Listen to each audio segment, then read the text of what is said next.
I didn't have X on my bingo card isn't a phrase I typically use. I suppose you could say I didn't have starting this video with it on my bingo card. But while I was taking notes on this latest installment, it kept coming up because the 7th episode of Foundation's 3rd season is made up of a series of things I didn't necessarily see coming. I mean, I watched the season 3 trailer and broke that down. So I knew that Brother Day looked like a burnout and would probably be ingesting some illicit substances. Still, never in a million years would I have guessed that his prowess related to psychedelics consumption would be called into question by someone shaming him by saying that teenagers in their culture drink pints of the concoction that just rocked him to his core with their dinners. Nor did I think I'd see Brother Dust struggle to wipe the remains of Capillus from the tread of his imperial shoes. Hear the names Cheddar, Ito, and Daniil uttered in quick succession in the show, and nakedly Pace watch one of the murals that have featured so heavily in the series come to life and start talking to him, or a guy who seems like he might not even bother with shirts as part of his wardrobe showing up with a ceremonial staff that features a robot skull. These are just a few examples, and this type of thing is always exciting. But this episode also calls into question some of the assumptions I had about where things were heading as someone who's read the books. It did move in a direction that I think all but confirms my show-specific theory that Brother Dude would be the one to free Demerzel of the programming imposed by the chip that the first implanted in her. However, in other areas, I'm genuinely unsure about how things will play out, which is a good thing as far as I'm concerned. The episode has a fitting title, Foundation's End, and 307 eventually gets around to giving us the conclusion to the Mule's invasion of New Terminus. The planet's name reminds us that this isn't the first time we've gone down this road with the Foundation. I didn't spend a lot of time on it in my episode 6 video because Harry's being surprised is the heart of that scene, but the original prediction was essentially that through the conflict between the traitors and the Foundation's ruling class, the latter would be deposed. A stronger coalition government would take its place, which the math showed was a necessary step in the process of creating the new and improved Second Galactic Empire. The first part of that still plays out later in the episode, when we see its symbolic end in a gaudy executive bathroom on Foundation Station, which is tied to the flashback the episode opens with. In that, we visit the breadbasket planet Rossum, where we meet a young Mule. The scene doesn't open on him. It opens on a woman who will learn is his mother as she's holding a baby. A tranquil sleeping baby who she seems to adore. A few things are going on here. Scratching out an existence on the planet growing Blydock is difficult, but the older boy, who as I mentioned is a young mule, seems happy overall. Part of the reason his family is struggling is due to the restrictions and quotas imposed on them by the Foundation. Families working and living on the planet are subjected to a one-child policy, a rule that his family is breaking, and the extra mouth to feed is an additional stress on top of trying to keep their secret. It paints the Foundation as harsh and impersonal, especially after they discover the hidden baby. The system in place doesn't allow for any flexibility, and they're given 30 days to comply with the policy, which means they have to get rid of one of the kids. To this point, his parents are depicted as ordinary people trying to make ends meet who have landed themselves in an impossible situation. As the story progresses, it starts to feel like there might be more going on. Of course, they're protective of their defenseless baby like any parents would be. And I might be reading too much into it, but it all seems a little off when you go back to watch after you know how things play out. The way they keep referring to it as the baby, and how they shoot down every idea the Mule throws out that would allow them both to live, saying things like they'll never give him back. Plus, I'm not saying that drowning a baby is ever the right choice, or something that I could ever fathom doing, but their choice is presented as a binary. They can't keep them both, and they're pretty quick to decide to kill the boy they've raised, who is definitely old enough to understand the choice they're making. What I'm saying is that they don't choose the path of least resistance. Either way, it doesn't go as planned. After his father tries to drown him, the Mule discovers that he has the power to stop him, and does that in pretty convincing fashion. He screams, which puts his father down, and then he uses his abilities to make his parents stay under the water until they drown, saying, "You love me more than anything," which is echoed when he makes his landing on New Terminus and tells his new subjects that they'll learn to love him, as he did to the security forces on Calgon back in episode 2. In that, he talked about this idea of conversion. And we see that as Inber bends the knee and surrenders the capital to him, with the warden immediately backing him up. Before that, through Pritch and Seth's conversation, we found out that some of the commanders were giving orders to fire on their own ships, which is also a throwback to the Pleasure Planet. Later, Ambassador Quent describes it as the capital ships refusing to fight until their subordinates started breaking ranks, and then the commanders began firing on their own people. We also learned that things were chaotic on the surface, as Torin carried a still unconscious Beta through some hectic fighting, which again was all Foundation on Foundation violence. The Black Tongue lands and the Mule declares himself first citizen. He's got little Breadroll with him and has her perform a blooding ceremony for the mayor. It's funny because on the first watch, it's plain that the warden has fallen under his influence, but you wonder if Inber might just be trying to cut a deal to save his hide. That question will be answered in the bathroom scene I mentioned earlier, and the leverage he offers up in the arrangement is his Minister of Information, Han Pritcher. This revelation leads to the Mule repeating his line, "Some things are preordained." This actually adds some gravity to one of the less engaging story threads to a certain extent, in that it would be bad if the Mule got a hold of Han. And we've seen Gale's vision where the Mule is on Trantor, choking her, trying to learn the location of the Second Foundation. To ask about it, he must first be aware of its existence, and beyond its members, which includes Pritch, Demerzel and Dawn are the only other characters that know about it. So this could be leading to some torture of the double agent, or a sign that Brother Dawn is indeed still out there somewhere. I mentioned Dusk and Ambassador Quent on Trantor. They spend the episode filling in the details about what's happening and building up to an age-appropriate love affair, which Dusk sets up by saying she turned his gallows walk into a pleasant stroll. He's got 3 days to live, so why not? There's a moment before they get together where his commanders and advisors are briefing him since he's the only person of authority in the palace. In that, you see him sort of staring past them. Initially, I thought he wasn't engaged because he was thinking it's not his problem to solve, or because he had the black hole bomb. Then you find out he's actually sitting there hallucinating, thinking he's watching a camel walking through the halls. It's evidence that the new forced retirement age probably makes sense, but he does pull himself together enough to issue some orders before he goes looking to hook up with Quent. This feels like a typical TV show tactic used before killing off a character. They give them some humanizing moments to make you care and feel a sense of loss once they're gone. We know that 23 has an expiration date, and I believe Demerzel when she said she was the clock for every Cleon's life, and the time she kept was exact. So the whole dalliance with the ambassador, and maybe that's even underselling what was going on between them, including his coming around on Dave's ferret, who he gleefully fed in front of his new special lady friend after being noticeably annoyed to see it pop up at the dinner table. All of that was leading to this post-coital glow scene where he looks happy and you're expecting him to be somewhat content despite the circumstances. Instead, he lures Capillus in with some food, only to remind us of how cruel the clones can be. Did I mention he has a black hole bomb? I'm sure I did.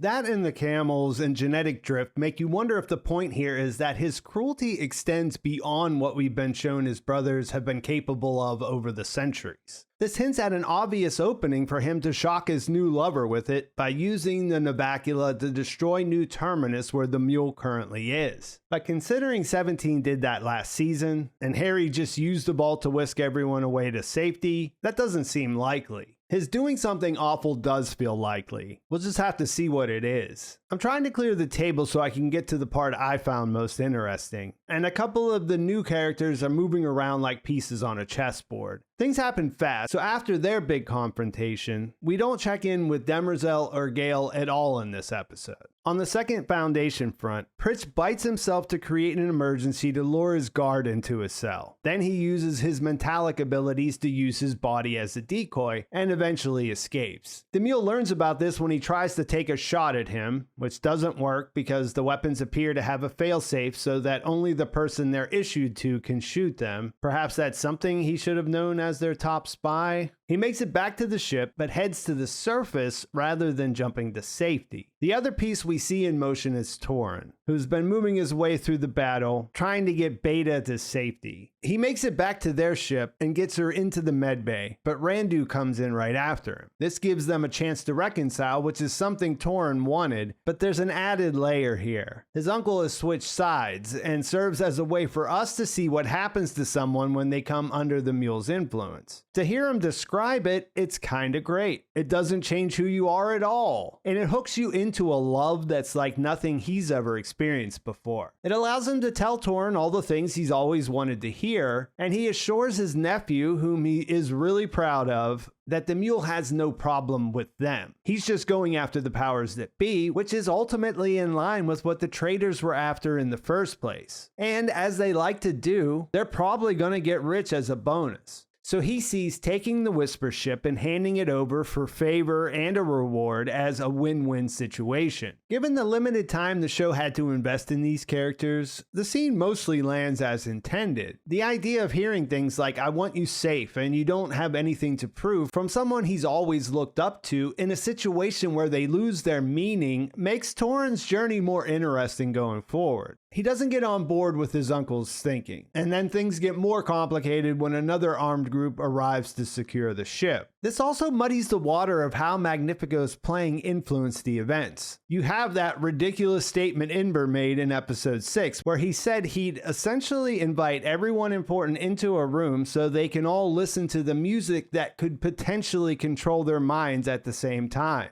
That appears to be connected to the commanders on the capital ships refusing to fight and then instigating the friendly fire situation. But then you also have these two. Torin and Randu were both there, and they're coming down on opposite sides. Or they were coming down on opposite sides. The new group arrives and takes Beta, so we don't know where she'll end up. She's still unconscious, by the way, and her reaction to the null field appears worse than everyone else's. After they remove her from the medbay, Torin makes a break for an escape pod. Randu makes a final plea that doesn't convince him to stay. The uncle takes a shot to the head that ends him, and Torin is ejected, screaming on his way somewhere that's away from there. Pritchard's escape leaves the Mule disappointed in the mayor. That leads to his ending in the bathroom. And when the Mule goes to Seth for answers about why Han would head to the planet, she says he's probably already halfway to starting an insurrection. Inber's final moments are another example of the Mule's powers. You can see that he's able to override his body's survival instinct. There's some fighting and a visible internal conflict, but he does what he was told willingly, even happily. The Mule says it's a bad way to go drowning, and that loops the story back to the conclusion of his flashback. After he uses his newfound powers to take care of his parents, he collects the baby and leaves him on the neighbor's doorstep. Since the only other character that was introduced with the Mule was Magnifico, it's impossible not to think the baby might be him. There aren't any other candidates. I should mention that Maggie doesn't appear in episode 7. Torin mentions they lost him as they were getting away, but we never see where he ended up or what he was doing during the attack. If I had to guess, I'd say the baby is him. The other option is that the baby isn't important, but since he leaves him behind, we're going to need another flashback to see what happened there. As this one cuts back to the present day timeline, we see that the Mule is telling his story outside the vault so that Harry can hear it. He says he escaped his home planet by joining the pirates, who we'd heard were active in the area and were shaking down the local farmers, further complicating things for them. His story's grand finale is that he says that as bad as they were, they never took as much as the Foundation did. It's a tragic story, and Harry says as much when he finally appears, but he also wonders aloud how much of it's true. Based on how it's presented, I think we're supposed to take it as factual. I just imagine there's more to the story that we haven't learned yet.